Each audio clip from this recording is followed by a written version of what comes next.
he pitched us in that $17 billion round, and I did a Zoom with him. And after the Zoom, I'm like, this doesn't make much sense, but I'll have my team do some work. We did some work, and we sent him a 2-page deck. And we said, here are our recommendations for taking the next step.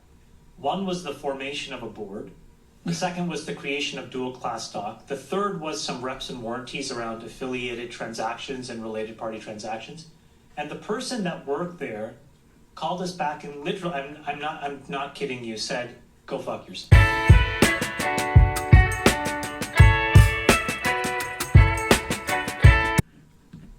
Hey, what's up guys? So as the fallout from the FTX continues, thank you. I just want to say thank you for tuning in to have me give you updates on what's going on.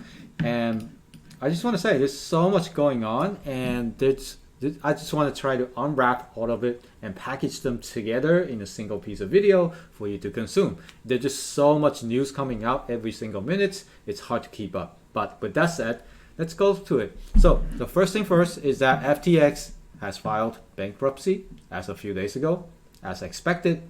Nothing surprising there. So, but you know, this is SBF. This is a guy who appeared in Congress, in front of Congress, and he was touted as the guy who will bring crypto forward to the regulators because he seems, you know, a bit likable, and he seems to be, you know, in the right place, has built something that's really good for the ecosystem. Apparently, he got in front of Congress and was able to testify. So let's watch this video where he testified in front of Congress. Last thing that I'll say is if you look at what precipitated some of the 2008 financial crisis, you saw a number of bilateral, bespoke, non-reported transactions happening between financial counterparties, which then got repackaged and re-leveraged again and again and again, such that no one knew how much risk was in that system until it all fell apart. If you compare that to what happens on FTX or other major cryptocurrency venues today, there is complete transparency about the full open interest. There is complete transparency about the positions that are held. There is a robust, consistent risk framework applied, and we're excited to work with the CFTC on our U.S. licensed and regulated venue to bring a lot of this. Last thing that I'll say is if you look at what precipitates... So that right here, it's a bold-faced lie right there. He pretty much described FTX when he described the banks in 2008. So, and here he says there's complete transparency. We know that is false, and that's why FTX is bankrupt right now. And this is a couple of months ago, and it's crazy how he could sit in front of Congress and make a bold-faced lie like that. So, how does he do it? Well, it seems like there's a tweet from Elon Musk. Elon Musk actually is following this whole trend, and he realized that, oh, SBF was actually a major Democrat donor. He's actually the second highest Democrat donor behind George Soros. And if you look at the relationships here, this is very telling here. This is very juicy. So let's start with Gary Gensler. Gary Gensler is the head of SEC. He used to be a professor at MIT. In fact, if you go into MIT's website's YouTube, you can see a video lesson by Gary Gensler talking about crypto. So he's now the head of SEC, the department in the United States that enforces regulatory, you know, in commodity and in stock markets, make sure everything is operating correctly. But here's the guy, Glenn Ellison. Glenn Ellison is the professor, another professor at MIT, and he's the former boss of Gary Gensler. He's the boss of Gary Gensler at MIT. And the daughter of Glenn Ellison is Caroline Ellison. She's the CEO of Alameda. So this is, you know, that person who's supposedly sleeping with Sam Bankman-Fried, SBF. And he dated SBF, and he's the daughter of Glenn Ellison. And, you know, it all comes back to SBF right here. So it tells you so much that this is, you know, like the famous saying is that it's a big club and you're not in it. That's how he was able to get passed by regulatory folks, get a lot of intros in Congress. And, you know, the whole politics game, it's a game of who you know. And that's apparently that's how SBS were able to get in front of Congress to do all these things.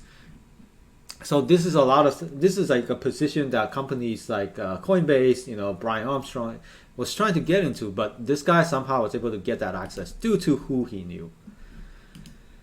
And here he is in front of Bill Clinton. And I don't know who this guy is, but apparently this might be like a big Democratic fundraiser or something, because he's a top donor of the Democratic Party. So again, it's what you know and who you know. But of course, after the FTX collapse, all the lobbyists, all the lawmakers is going to try to wash their hands clean and sever the tie with FTX, with SBF. They don't want to be caught up in this, right? After they taken hundreds of millions of dollars from SBF, but now with this happening to him, nobody wants to be anywhere near him or associated with him. And here's some telling. So apparently you learn from a legal team. Well, there's been an investigation going around. So people are wondering, how was SBF able to siphon the money from FTX into a huge leverage account, and then bankrupt FTX? Well, here's the saying. In the subsequent examination, FTX legal and finance teams also learned that SBF implemented what the two people describe as a backdoor in FTX bookkeeping system, which was built using a bespoke software. Now, I'm a software engineer. I know how you can do things like that. It's definitely possible. And you have to do it. When you do something like that, it's with intent. So they say that the backdoor allowed SBF to execute commands that could alter the company's financial records without alerting other people, including external auditors. This setup meant that the movement of $10 billion in funds, customer funds, to Alameda did not trigger internal compliance or accounting red flags at FTX. So it's a sneaky way of siphoning the money out of the exchange without raising any alarms. And SBF definitely did this with intent. And a lot of people who work there didn't know that. So this kind of confirmed that. So what's next is that supposedly FTX says they got hacked. On the day that they declared bankruptcy, somehow FTX says, all of our money is being siphoned all of a sudden out of our exchange. We can't do anything about it. Somebody's hacked into our system and took all of our money, and the money is still flowing out. So again, as a software engineer, this is very skeptical to me. I don't believe it. I don't believe they got hacked. I think it's an inside job, and I think it's an intentional job from somebody inside the company trying to get the money out illegally before the liquidators could come in and liquidate the company. And the drama so far is that they siphoned a couple $100 million out of FTX, but then some white hat parties, so people who are good people, maybe part of the liquidators, they went in and quickly took the remaining fund and put it in cold storage so they cannot be hacked from the exchange. And at the moment, there's a lot of money going out, hundreds of millions of dollars going out from FTX, and I'm afraid those money are lost due to this quote-unquote hack. But I believe somebody from FTX have access to that. And even Elon Musk joining on the Twitter Spaces to talk about, the FTX hack incident. So Elon Musk, the CEO of Twitter, is definitely aware of this whole thing, and he actually recalled an incident where SBF approached him to try to finance his money, try to finance his fund to buy out Twitter. Now, it was known that Elon bought out Twitter with $44 billion, and he took money from Saudis and among other people. But SBF actually approached Elon and said, "Hey, Elon, what if I want to give you money to help you buy out Twitter? I just want some control of Twitter." But Elon Musk smelled bullshit from SBF from the start and declined the offer. So very smart Elon. And then here's an update of what happened. As of last night, the FTX hacker holds this much money. This is a lot of money. And I actually have the wallet of the hacker here. As you can see, the hacker's wallet is $340 million. The hacker did something very interesting, is that they immediately exchanged the funds that they hacked and trade them into other coins and take a huge hit on the on the fees, on the slippage. You can tell that the hacker is in a hurry to get the money out and convert it to a specific asset. As of right now, majority of it is in Ether, is in Ethereum. So $340 million was siphoned out of FTX, and that's the hacker. So let's go. there's even more news is that coming out of the balance sheets of FTX's company is that majority of it, over $900 million, roughly half of them were from Robinhood shares. So Robinhood is a public traded company for stocks and crypto. So FTX back a few months ago actually bought a huge stake in Robinhood. So $470 million worth of Robinhood shares is in the balance sheet of FTX. And as you can see, Robinhood, after a couple of days ago, it was very volatile. This huge drop here is from the news of FTX went bankrupt. And people knows that when FTX goes bankrupt, they're gonna have to sell all of those shares they own in order to pay back the people. And therefore, people sold Robinhood stock ahead of time because they know that the selling of this $470 million in Robinhood shares is coming. So that's why Robinhood stock dropped from $12 all the way back down to $8. As of today, it started to bounce a little bit, but yesterday it went down 8% as well. So you can tell that all the markets are getting cascaded, they all get affected by this FTX problem. But here's more juice, Apparently, when SBF runs the company, people were giving drugs. So that's it. Stimulants were highly advised to be used by new hires for a long time. Sam would literally give an orientation on stimulants and would describe what that would do. He told them to give them all a try and see what works best and what they felt most productive on. Sam used, sorry, you couldn't see that in the screen, right? Let me get it small, like this. So Sam used a patch for designer stimulant that maintained them into his blood to give him constant buzz at all times. Now, if you watch the movie Wolf of Wall Street, when Matthew McConaughey said, you got to have cocaine all the time to get you high so you can be stimulated when you trade. Well, that's kind of what Sam's doing here. He will give new hires stimulants in order for them to perform their job at their best. I don't know much about that, but apparently that's the culture there at FTX. And here's even more. So FTX, supposedly people can start to withdraw their funds if they live in the Bahamas. So FTX came out with a tweet here. It says, per our Bahamian HQ's regulation and regulators, we have begun to facilitate withdrawals of Bahamian funds. As such, you may have seen some withdrawal proceeded by FTX recently as we comply with the regulators. Well, it turns out this whole thing here is completely false. There's no such law and there's no such regulation. All they're doing here is to try to get people from Bahamas, most likely from the folks who work at the company or insiders, to sell their holdings, to get their holdings out illegally. And this is this is from the Security Commissions of Bahamas, and they're saying that this is totally not false, and they made up this lie.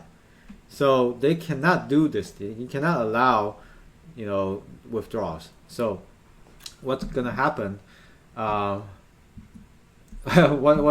what the type of people you're dealing with, right? On FTX, they're trying to lie their way out of this whole thing in order to take out their funds. So here's another juice. Found a former employee, supposedly former employee. No, by the way, everything I present here on this video are allegations. These are, I cannot prove all of them are true, but these are just some of the juice that's been going around in social media. So, and again, here's what happens. This is pretty much similar to real life politics, right? So FTX board, they grease everyone in the country. They probably bribe them out, including donations, right? So you got a port authority, you got donation, you got the police, you got donation, politicians, banks, private jet operators, real estate developers, they are all in the pockets of FTX. They got a ton of money from FTX so they can be their buddies. And that's just the price of operating a company in a certain jurisdiction. You have to buy out all of these people in order for them to get off your ass so you can do your thing. So a lot of people don't expect a fair trial if they are gonna get sued, go on court in Bahamas. And lastly, here's even more juice. This is the sex part of this video. So it could be the service of justice to allow wrongdoers clear Watanabe and Constance Won off the hooks for the amount of nefarious deed they did to uphold SBF and Nishal cover-up. Nishal is the CTO. So they ran the show. Apparently, these two people, Claire and Constance, I don't know who they are, but apparently they ran the show. To say that they both didn't know is impossible. They were strategically named the COO and head of HR. Okay, so these two people are the COO, Chief Operating Officer, and head of HR at FTX. Claire is the long-term girlfriend of Nishad, of the CTO, and lives in Albany with Sam. Albany, not New York Albany, but Albany in Bahamas with Sam. And the rest of the inner circle. And Constance has been an in and on and off again sexual relationship with Sam since she started FTX in 2019. Sam gifted Constance a 30 million palatial mansion in Albany called the Conch Shack, which was previously the developer of Albany's personnel name. They turned FTX into a toxic environment where rules were made up as they went. Sam let them do whatever they wanted because they knew too much. While no employees were aware of FTX's financial situation, what could have been the red flag for everyone is when Sam named Claire as head of HR, along with Constance as COO this spring. In what professional company are the girlfriends with zero qualification for these positions running the day-to-day of a company worth $32 billion and responsible for the financial safety or livelihood of many? So this is the classic story where you sleep with the CEO, you sleep with the CTO, and you get huge position in the company, even though you are not qualified for that. Well, that's the rule of the game, right? They're in it, and you're not part of it. And you gift them. SBF gifted $30 million mansion to this girl. This is just so much juice coming out. It's hard to keep up, but keep it in there. This is only part one of the gifts, of the juices. I have a lot more juice to show you, but at the moment, if you follow SBF on Twitter, he's tweeting out some cryptic stuff, one letter at a time, on Twitter. And he's going to talk about what exactly happened. So, but nothing came out of it so far, but I will keep you updated when this happens. Thanks for watching video, and I appreciate you guys. Tune in for the next video. I'll see you guys next time.